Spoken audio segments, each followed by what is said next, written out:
On the night of November 17, 1985, in the far southeastern edge of Kentucky, 12 men vanished into the dark timber of Kentucky Ridge and never saw the sun rise again. By dawn, the ridge smelled of burnt oil, wet bark, and gunpowder, scents that clung to the cold air like accusations. The sheriff's office would later call it the most deliberate act of frontier-style vengeance in the state's modern history. But what happened on that mountain wasn't a mystery of madness. It was a calculation, a response, a family restoring what they believed the world had stolen from them.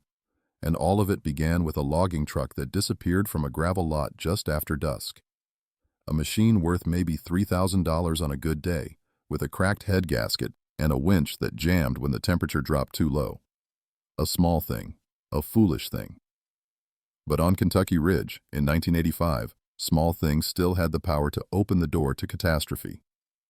If you have the courage to hear this story, leave your like and subscribe to the channel. But be warned, what you're about to hear contains violence, cruelty, and decisions made in desperation, the kind of choices families never come back from.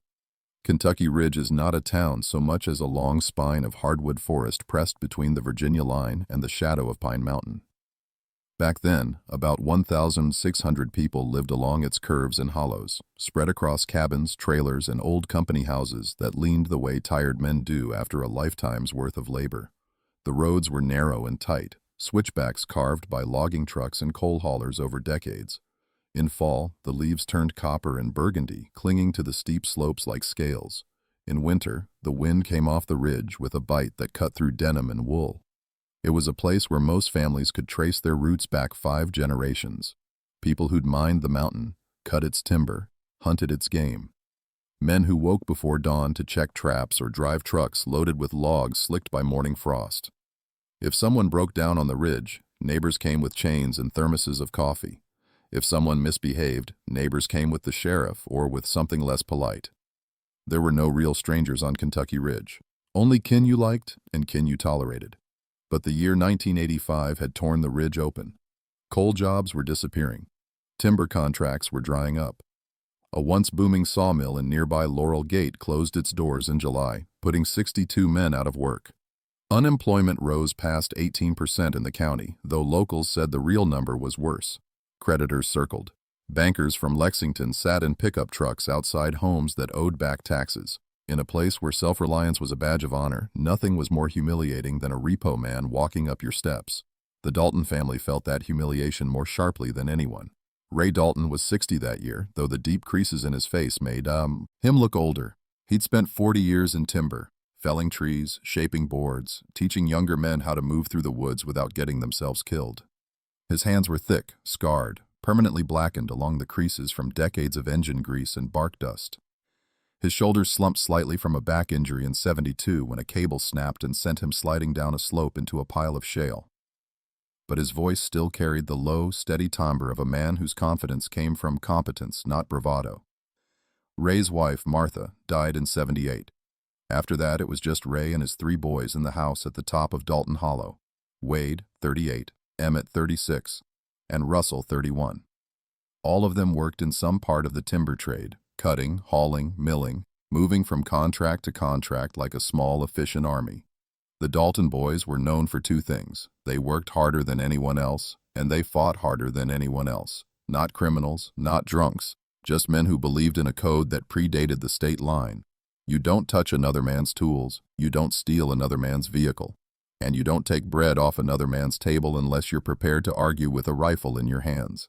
The Daltons owned a single essential piece of equipment that let them take on logging jobs others couldn't. A 1974 GMC C6500 logging truck, faded red, cracked windshield, tires bald around the edges, and a winch system the brothers had rigged themselves from scrap parts. The truck wasn't pretty, but it was the backbone of their livelihood. Without it, they couldn't haul logs out of the ridge. Without hauling, they had no income, and without income, they had no way to keep the house that the family had lived in since 1911. On November 15th, the truck was stolen. It disappeared from the gravel lot behind Ritter's Supply Store in Laurel Gate sometime between 7:10 p.m. and 8:00 p.m. Wade had driven it down earlier that afternoon to pick up new chain oil and a box of nails. He left the keys tucked behind the sun visor, the way he always did. The lot was usually safe. lit by a single buzzing lamp and watched by townsfolk who knew every vehicle, every creak of every axle. But that night, a cold rain had passed through. The store closed early, and someone took advantage of the quiet. When Wade walked outside and found the empty space where the truck should have been, he didn't shout. He didn't panic. He just stood there in the cold drizzle, hands on his hips, jaw working in slow circles. People said later that the look on his face wasn't anger, it was something colder, something that suggested a ledger had been opened in his mind and a debt had just been written down. Some folks in Laurel Gate thought it was a group of young men from the valley, troublemakers who stripped vehicles and sold parts down in Tennessee.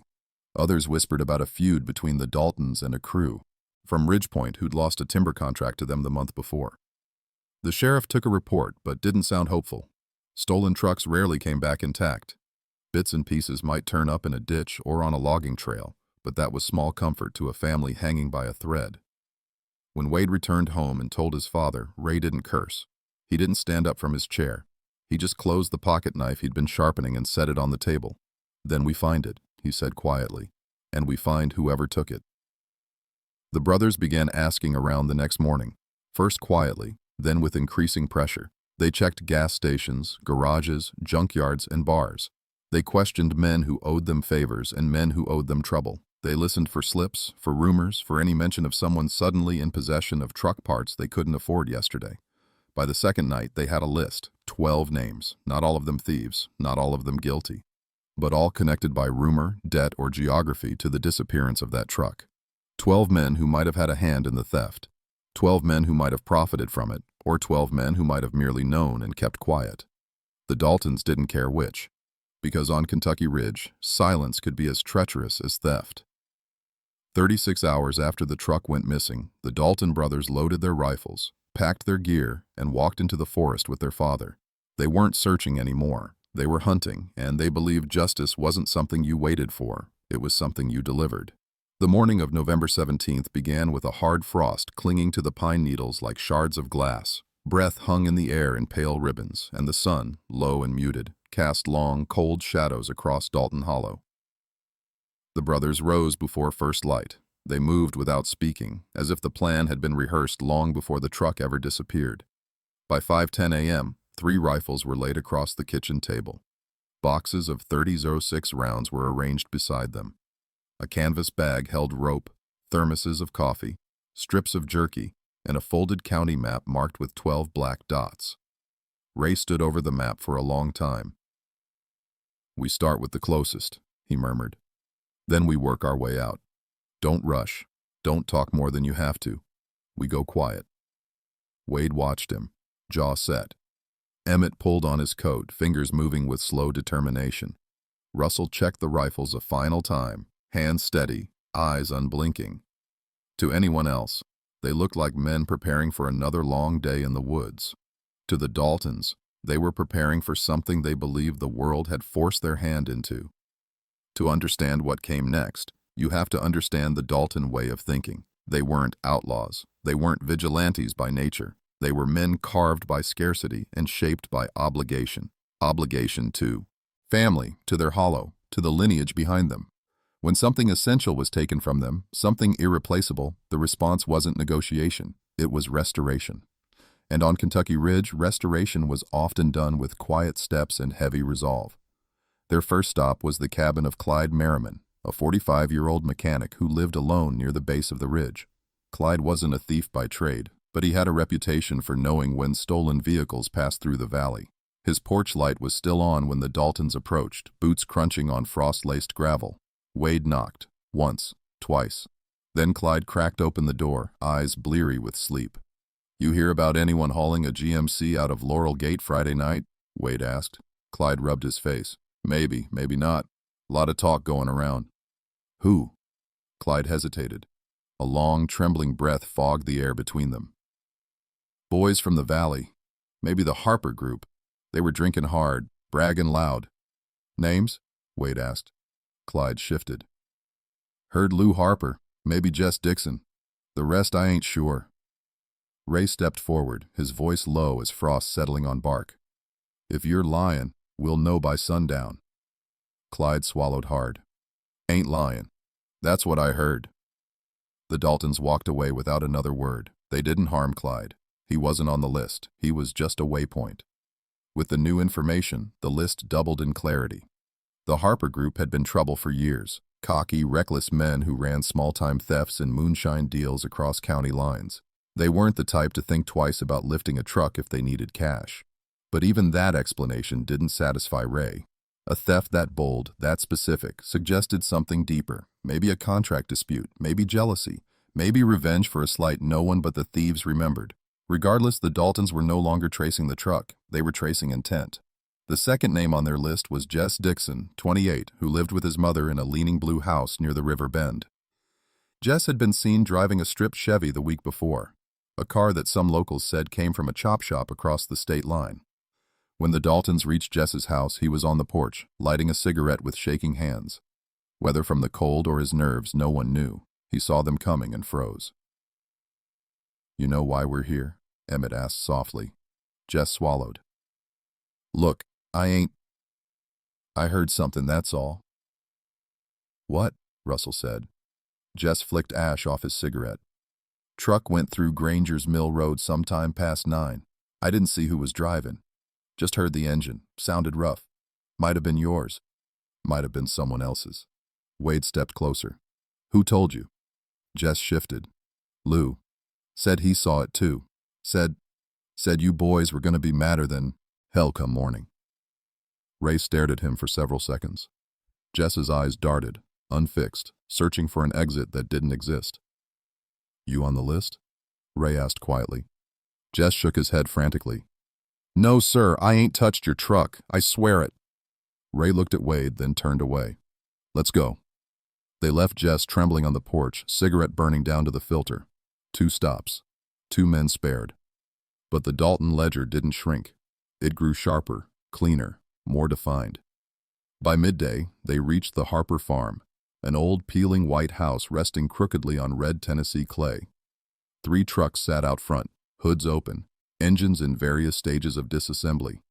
The Harpers made a living however they could, mostly legally, sometimes not. Wade raised his rifle the moment he saw movement in the yard. Lou Harper, 29, tall, lanky, wearing a grease-stained jacket, stepped onto the porch with a grin. "Well, I'll be damned," Lou called. "The Dalton boys. Heard you were sniffing around." "We ain't sniffing," Russell said. "We're asking. Where's the truck?" Lou laughed, a sharp, hollow sound. "Why would I know?" "Because you always know," Wade replied. Lou took a slow drag from his cigarette. "Maybe I heard something. Maybe I didn't. What's it worth to you?" "That was a mistake." Wade stepped forward, rifle aimed low but steady. The cold anger behind his eyes cut deeper than the barrel of the gun. "It ain't about worth," he said. "It's about what's owed." Lou's smirk faltered. He held up both hands. All right. I heard someone took it up the ridge. Said they were going to strip it, dump the frame. Might have been Dixon's cousin. Might have been..." Before he could finish, a shout came from behind the house. "Lou, you good out there?"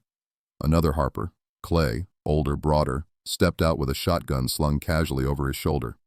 Tension tightened like a rope pulled too hard.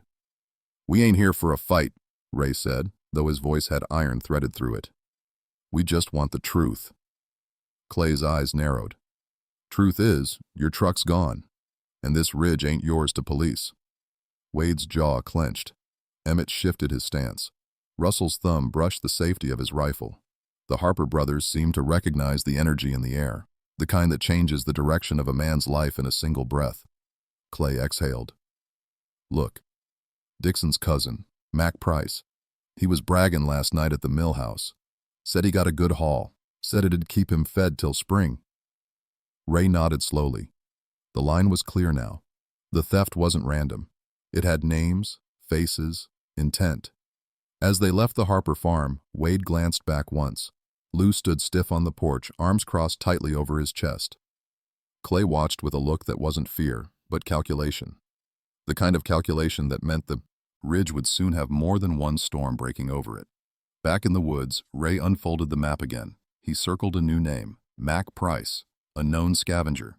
A man with debts across 3 counties, reckless, unpredictable, and exactly the sort who would take a truck that didn't belong to him. But if they found Mac, it wouldn't end the hunt, because the Daltons weren't looking for one thief anymore. They were looking for everyone who had known, helped, profited, or stayed silent. And there were still 10 names on that list. By late afternoon on November 17th, the temperature dropped again, a sharp, brittle cold that made every breath sting. The sky over Kentucky Ridge turned the color of burnished steel, heavy with the threat of snow. The Daltons had crossed nearly 8 miles of rough terrain, moving along narrow footpaths and old wagon trails that twisted like veins through the mountain. Their boots crunched over frozen leaves. The forest around them fell into that eerie winter stillness where sound travels farther than it should. The next man on their list, Mac Price, lived in a collapsing shack off Granger's Mill Road. The place was half buried under a tangle of vines and rusting scrap metal, old washing machines, gutted engines, dented trash cans. It looked less like a home and more like a graveyard for the things Mac had broken and never bothered to fix. A dim light flickered through the warped window. Russell looked to Wade, then to Ray. "You reckon he's in there?" Ray nodded once. "We ask. He lies. We act." Wade approached the door and knocked, hard. The force of it rattled the loose boards. Inside, something clattered, metal striking metal, then footsteps, slow, uneasy. Mac Price cracked the door open with a scowl. His hair was greasy, his eyes bloodshot, face sunken from years of cheap liquor and cheaper decisions. "What do y'all want?" he muttered. "You been bragging?" Emmett said. "Truck parts, big haul, paying off debts with money you ain't earned." Mac blinked. His gaze darted between the 3 rifles pointed low but ready. "I don't know what you heard," he said. "But it ain't true." Wade stepped forward. "Your cousin Jess says otherwise." Mac's lip twitched. "Jess talks when he's scared." "And you?" Wade asked. Mac swallowed. "I ain't scared." Ray's voice cut through the cold like a blade. "Where's the truck?" For a moment, Mac said nothing. Then with a shaky exhale, he opened the door wider. "It ain't whole no more." The Daltons exchanged a look, each face tightening, each jaw clenching. "Show us," Ray said. Mac led them behind the shack, toward a clearing littered with carcasses of old machines. In the center lay the gutted remains of the GMC logging truck. The hood was ripped off, the seats were gone, the engine block had been stripped down to the skeleton. Wires dangled like exposed nerves. The once proud machine that hauled the Dalton family's future lay butchered under the dimming sky. Wade stared without blinking. His breath trembled. Russell clenched his fists so tightly that his knuckles whitened. "Who helped you?" Ray asked quietly. Mac shook his head. "I don't—" "Who helped you?" Ray repeated, the words colder than the wind. After a long, painful silence, Mac broke. "Lou Harper brought it in. Said he'd give me a cut if I stripped it fast. Said you boys would be too busy whining to come looking." Emmett's eyes darkened. "Lou said that?" "Yeah," Mac whispered. "Said you ain't the kings of the ridge no more. Said—" He didn't finish, because Wade stepped forward and struck him. One clean, brutal blow to the jaw that sent Mac sprawling into the frozen dirt. He didn't draw his gun, didn't even think about it. The punch wasn't about killing. It was about finally letting the truth hit something that deserved it. Mac lay there, wheezing, blood dribbling from his lip. Ray looked down at him, his voice barely above a whisper. 12 men, he said. 12 names tied to the theft. You think breaking our truck is where it ends? No. This is where it starts." And with that, the Daltons turned away. They didn't shoot Mac. They didn't need to, because they had something far more dangerous than anger now. They had clarity. By dusk, snowflakes began to drift through the treetops, small, drifting sparks of white that melted on contact with skin. It was the kind of early snow that blanketed sound, softened the world, made the forest feel both sacred and deadly. The Daltons set their pace toward Harper Ridge, home to 3 of the 12 men on their list: Lou Harper, Clay Harper, and Clay's cousin, Ryan Booker. The Harpers were known for arrogance. Ryan was known for foolishness.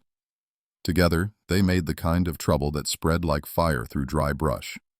Night fell quick and thick across Kentucky Ridge. The moon rose pale and distant, a faint circle behind clouds. Flashlights cast thin cones of light on the path. The brothers' boots sank into softening snow. As they approached the trail leading to the Harper property, Ray lifted a hand, signaling silence. The forest held its breath with them. A dog barked somewhere distant. A door slammed. Laughter drifted through the cold. The Harpers were awake. Wade's jaw tightened. "We go careful." Ray nodded. We ain't here to burn a house. We're here to sort the truth. They stepped from the tree line into the clearing. The Harper farmhouse stood crooked against the night, one porch light shining weakly, the shape of silhouettes inside moving back and forth. Clay Harper stepped onto the porch with a shotgun in his hands. "I figured you'd come back," he said calmly. "Question is, why you're sneaking around our place in the dark?" "We got proof now," Emmett said. "Your cousin stripped our truck." Clay clicked his tongue. "That true, Mac?" Mac wasn't there to answer. Lou came out behind Clay, leaning on the porch post, cigarette glowing in the dark. "I told you boys earlier," Lou said with a smirk. "Truck's gone. Should have kept a better eye on it." Ray stepped forward. "You brought it to Mac." Lou laughed. "Man's gotta earn." Wade's voice was low, steady. "You stole from us." "Borrowed," Lou shrugged. "Y'all act like kings of this place, but you ain't. Ridge is big enough for everyone." The tension thickened. The cold deepened. Clay raised his shotgun slightly, not threatening, but warning. "You need to leave," Clay said. "Ain't no reason for trouble." Russell tightened his grip on his rifle. "No reason?" he said. "You took what fed our family." Clay shook his head. "You're angry, fine. But you come here at night pointing guns, you're starting something you ain't gonna finish." Wade's breathing slowed. His eyes narrowed. The wind picked up, scattering powdery snow across the yard. Ray spoke last. "We ain't starting anything. We're ending it." Clay shifted his weight. Lou smirked again. Ryan Booker stepped onto the porch, drunk, stumbling. "Hey," he slurred. "Look who's here. Dalton boys think they own the damn mountain." Something in Wade snapped. Not rage, not panic, but an old ancestral instinct inside him that said a line had been crossed too far. He raised his rifle. Lou moved first. A flash of orange split the darkness as someone's finger tightened. The gunshot cracked the night open like a bone. Then chaos exploded. Clay dove behind a porch beam. Lou scrambled. Ryan fell off the steps. Snow and dirt erupted around the Daltons as shots rang from the porch. The rifles in the Daltons' hands answered in brutal, deafening echoes. No words, no negotiations. Just violence moving through the cold like a storm that no one could stop. When the shooting stopped, the world fell eerily quiet. Snow continued drifting down, settling on the blood, softening the edges of the footprints. Clay Harper lay crumpled against the porch beam, unmoving. Ryan Booker lay half-buried in the snow near the steps. Lou Harper crawled toward the side of the house, clutching his stomach, leaving a trail of dark red in the white. Wade approached him slowly. Lou tried to speak. His breath hitched, frost forming at the corners of his mouth. You boys, don't know what you've done." Wade knelt beside him. "Yes," he whispered. "We do." Lou's last breath left him in a thin cloud that rose and vanished into the freezing air. The Daltons stood in the yard, chests heaving, rifles still warm, the snow swallowing the sounds of the dying. 3 down, 9 to go. And the ridge was listening now, because once blood spills on Kentucky Ridge, the mountain remembers. By the time the first light of November 18th crept over Kentucky Ridge, the snow had stopped, leaving a pale, crystalline hush across the mountains. The Daltons had moved deeper into the timber before dawn, pacing themselves with the steady rhythm of men who knew the land better than they knew their own reflections. They didn't speak about the 3 bodies left cooling behind them on Harper Ridge.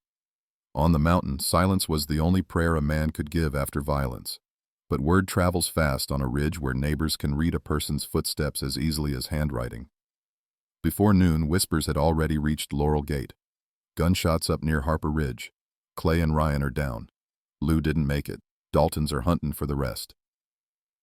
By sunset, the sheriff's office had received 5 separate phone calls, none of them willing to give names, and Sheriff Dean Walker knew he had a crisis unraveling faster than he could tie it down. Walker was 54. Tired in the way rural lawmen get tired when the land they serve demands more than a badge can give. He'd known the Dalton boys since they were children.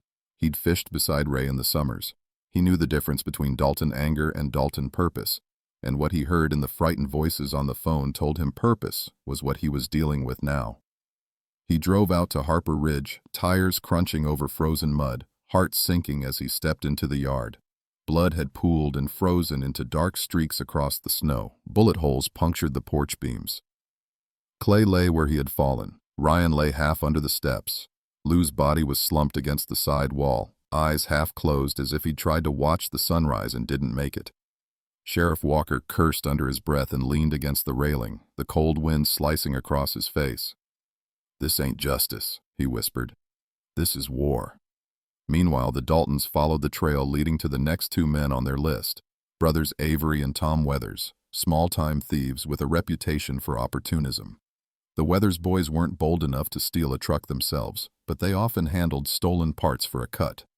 If Mac had stripped the GMC, Avery and Tom might have been the ones hauling the metal to a buyer across the state line. Their cabin sat near the base of Ridgepoint Slope, tucked behind a cluster of leafless sycamores. Smoke rose weakly from the chimney. A dog barked once, then retreated under the porch as the Daltons approached. Avery stepped out first, hands up, eyes wide. Don't shoot, we didn't touch your damn truck!" Tom appeared behind him, equally terrified, holding a frying pan instead of a weapon, as if he'd grabbed the nearest thing in panic. "We just heard about what happened last night," Tom said. "We ain't part of that. We ain't messing with y'all." Wade's voice was quiet, but the kind of quiet that froze men dead still. "You strip our truck?" "No," Avery said. "But Mac tried to sell us the carburetor. We told him no, that's the truth." Russell lifted his rifle slightly. "What else?" Avery swallowed hard. "He said someone paid him in advance. Said the truck was wanted by two more men on your list." "Who?" Ray asked. Avery hesitated too long. Wade stepped forward. "Who?" Avery's voice sank to a whisper. "Jacob Brine, and Sheriff's cousin Clint Walker." The Daltons froze. Emmett's eyes narrowed. "You lie about the sheriff's kin, and we'll bury you under this porch." Avery shook his head frantically. "I swear on my mama's grave. Clint's been running parts for months. Jacob's been helping. They said taking your truck would send a message." Ray's jaw tightened. He didn't need to say anything. Everyone felt the shift in the air. Clint Walker, the sheriff's own blood, was about to drop the ridge into a level of conflict few had ever imagined. "Get inside," Ray told the Weathers boys. "Stay there. Don't leave till tomorrow." Avery nodded violently. Tom slammed the door behind him. The Daltons walked back into the trees. They weren't hunting petty thieves anymore. They were hunting a betrayal that struck at the spine of the county. Sheriff Dean Walker radioed his deputies as he drove toward Ridgepoint Slope. "I want eyes on Dalton Hollow. Nobody goes in or out. Nobody engages unless necessary. We keep this contained." The radio crackled back with a nervous reply. "Sheriff, you think they're coming for Clint?" Walker didn't answer. He just pressed harder on the gas pedal. He knew his cousin Clint, reckless, smug, knee-deep in debts, and too proud to ask for help. Clint had always skirted the line, but the sheriff never imagined he'd cross into something this deadly. If the Daltons believed Clint played a role in the theft, Walker knew the outcome would be inevitable. No one outran justice on Kentucky Ridge. Not the law's justice and not the mountain's justice. And right now, the mountain was speaking louder. By late afternoon, the Daltons were deep into Ridgepoint Hollow, moving along a narrow trail that snaked around boulders dusted with snow. The cold gnawed at their fingertips. The light faded fast beneath the blanket of clouds. Clint Walker's house sat alone on the ridge, a squat, single-story building with a porch sagging under years of neglect. A rusted Bronco sat in the yard, hood open, steam faintly rising. Jacob Brine's truck was parked beside it, two targets in one place. Wade's breath formed a slow, controlled cloud. Emmett checked his rifle. Russell steadied his grip. Ray spoke softly. "This ends tonight." As they approached, the front door swung open. Clint Walker stepped onto the porch with a bottle in his hand, voice slurred. "Well, hell," he called. "Dalton boys out for a stroll?" Jacob Brine emerged behind him, wary, eyes darting. "You boys look cold," Clint slurred. "Want a drink?" Wade didn't answer. He stepped into the yard. "You took our truck," he said. Clint grinned widely. "Borrowed. Sold. Same thing. Y'all got plenty of work. Figured you wouldn't miss it." Jacob stiffened. "Clint, careful."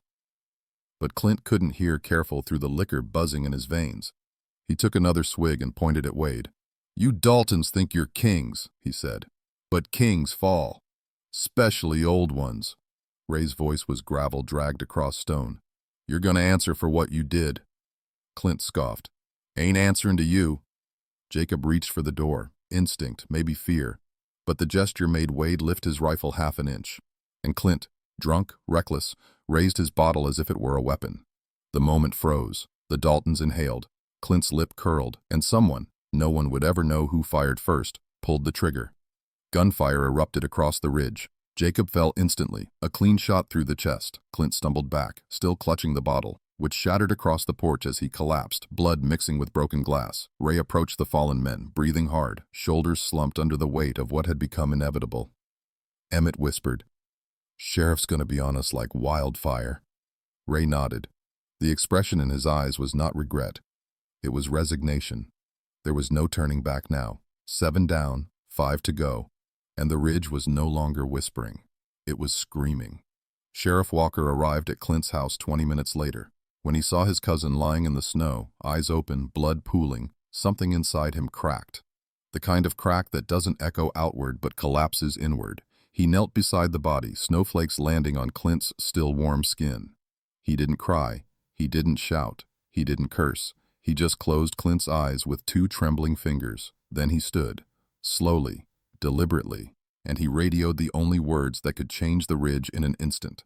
"Code Black. Full pursuit. Dalton family is armed and hostile." Every deputy in the county heard it. Every neighbor heard rumors of it. Every heart on the ridge tightened like a noose, because a code black meant one thing: shoot to stop. The Daltons, miles deeper into the timber now, heard sirens in the distance. Wade paused, listening. "They know," Emmett said. Russell tightened his coat. "They'll be coming hard." Ray looked toward the horizon, where the last dying streaks of daylight bled into the clouds. "Doesn't matter," he said. "We ain't finished." And so they walked on, deeper into the mountain that had shaped them, guided them, punished them. They knew the law was coming. But justice, their justice, wasn't done yet. Not until all 12 names were crossed off the list. And the ridge, cold and ancient, watched them disappear into the dark. The forest swallowed the Dalton men long before the sheriff's deputies reached the upper ridge. Snow fell in thicker sheets now, muting sound, blurring tracks, turning the mountain into a maze of white shadows and dim silhouettes. The ridge was their home, their inheritance, their refuge.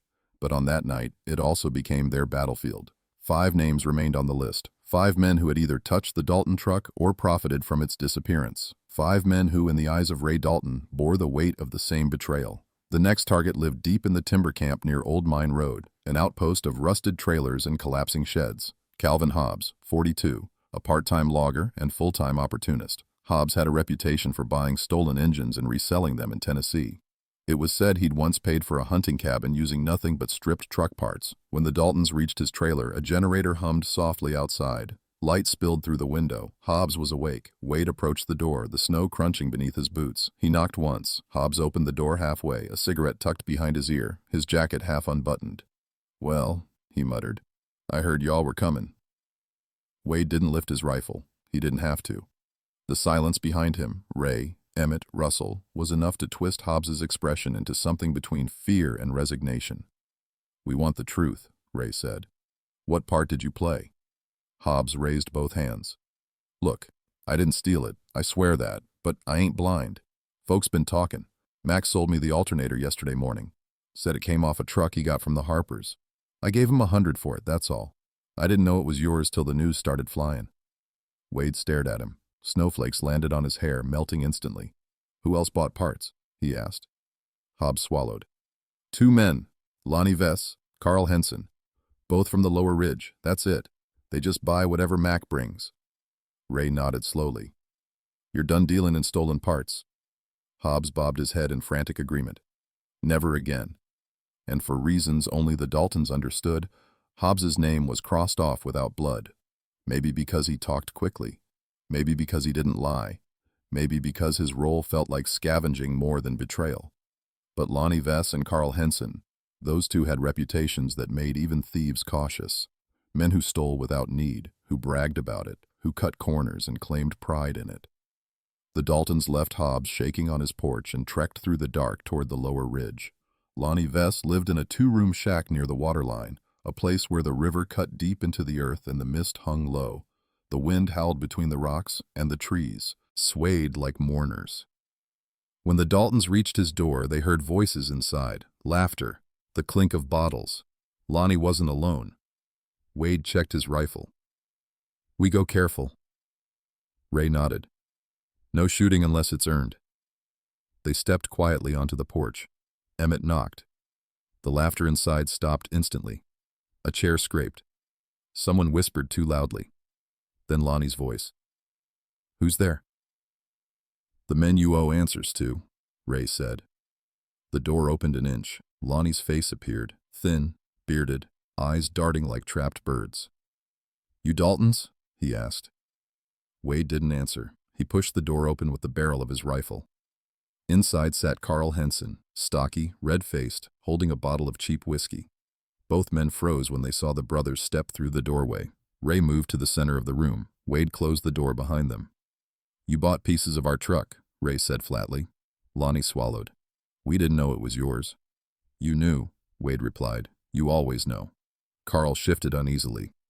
"Look, fellas, this is blown way out of—" He didn't finish, because the look on Emmett's face, cold, still, carved from regret and necessity, told him there was no talking his way out. Ray lifted the map from his coat pocket. 12 names, he said. 12 men we were told had a hand in what happened. We're here for truth. That's all. Carl's voice trembled. Truth is, Mac brought us some parts. We bought 'em. Didn't ask questions. Didn't know it'd lead to murder? Wade interrupted. 3 men are dead on Harper Ridge. Sheriff's cousin, too. Now tell me again how you didn't know this would lead somewhere. Lonnie backed away until he hit the wall. We didn't kill your truck. We just bought pieces, that's all. Ray's voice, when it came, was almost gentle. And where a man spends his money tells you where his loyalties lie. The gunshots were quiet inside the small shack. Quiet, but final. Quick, clean, almost merciful. When the echoes faded, Wade exhaled slowly, shoulders lowering. Emmett closed his eyes a moment. Russell wiped melting snow from his forehead. Ray folded the map. 9, he murmured. 3 left. They stepped back into the storm. Meanwhile, Sheriff Dean Walker had mobilized half the county. 12 deputies, 2 state troopers, and a dozen volunteers combed the ridge with flashlights and rifles. The sheriff, grief sitting hollow behind his eyes, moved along the forest path with a determination none had ever seen from him before. His cousin Clint had been a fool, a thief, a man who had made his own bed on a bed of lies. But he was still blood, and blood in the mountains was a language older than law. Find them, Walker ordered. No engagements unless they shoot first, but find them. The volunteers obeyed, though fear trembled through the ranks. Nobody wanted to be the first to cross paths with the Daltons. 3 men built like stone, guided by a father whose stare could sink a man's resolve like a stone in a river. The mountain was tense, listening. Every twig that snapped, every branch that shifted, every gust of wind. The sheriff was closing in, but the ridge favored the men who'd been born on it, and that was Ray's territory. The last 3 names on the Dalton list belonged to one group, the Mercer boys, 3 cousins known for running stolen goods down to Hazard. They weren't dangerous by reputation, but they were opportunistic. And 2 nights earlier, witnesses had placed them bragging about free parts coming through soon. It was enough. Their cabin lay on the far edge of the ridge, where the land dipped into a wide hollow and the trees grew denser. Smoke rose from the chimney. Lantern light flickered through the cracks in the boards. The Daltons crept toward it quietly, boots sinking deep into the fresh snow. Ray raised a hand, signaling stillness. Through the window, 3 silhouettes sat around a table, laughing, drinking, carefree, unaware of the storm closing in around them. Wade whispered, "Last of them." Emmett nodded. Russell steadied his rifle. Ray exhaled, long and low. Then, like ghosts moving through the veneer of the world, the Daltons stepped into the clearing. The Mercers never even heard the door open. 3 shots. 3 bodies slumped over the table. Bottles rolled across the floor. Lantern light flickered against the wooden walls. And for the first time that night, Ray Dalton closed his eyes. "It's done," he whispered. But it wasn't. Because as they stepped back outside, rifles still warm, snow swirling around them, Sheriff Walker and his deputies emerged from the tree line, flashlights cutting through the dark like jagged beams. "Ray!" Walker shouted. "Drop the guns!" The Daltons froze. Walker stepped forward, grief twisted across his features, gun trembling in his hand. "You killed Clint," he said. "You killed half the valley. It ends now." Ray lifted his rifle slowly, not to aim, not to shoot, but to surrender. "Dean," he said softly, "we took what was owed." Walker shook his head. "No, You took what can't be taken back." For a long moment, the ridge held its breath. Then Wade dropped his rifle into the snow. Emmett followed. Russell let his fall with a soft thud. Ray looked at his boys, his legacy, his blood, and he nodded once. Sheriff Walker approached with cuffs in his shaking hands. Ray held out his wrists. And just like that, the hunt ended. Not with a gunshot, not with a cry, but with the cold clink of metal closing around old, tired bones.